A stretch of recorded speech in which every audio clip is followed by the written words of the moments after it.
Takže pekné popoludnie prajem.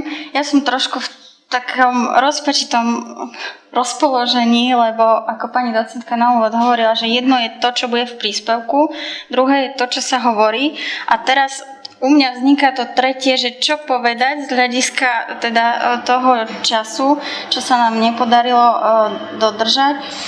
Takže asi budem rozprávať iba úplne voľne a tieto názory alebo myšlienky koncipovať aj podľa toho, čo tu už odznelo.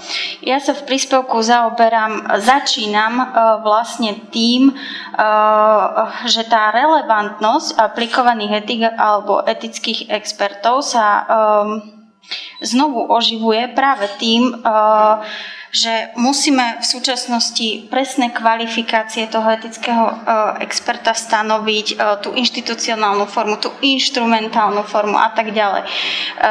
Čiže tá relevantnosť etiky, pokiaľ bola v minulosti ako akademicky uznaná, trebárs aj filozofia a etika, znova nastupuje tá otázka a to konkrétne v tých bodoch, ktoré som povedala. Čiže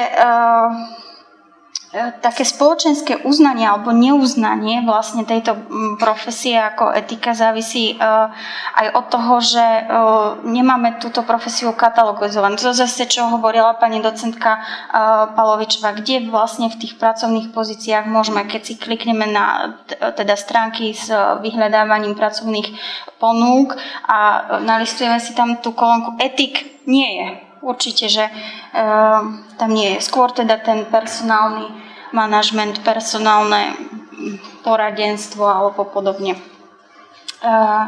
Ale teda máme to koncipované do tej teoretickej časti a do tej praktickej časti.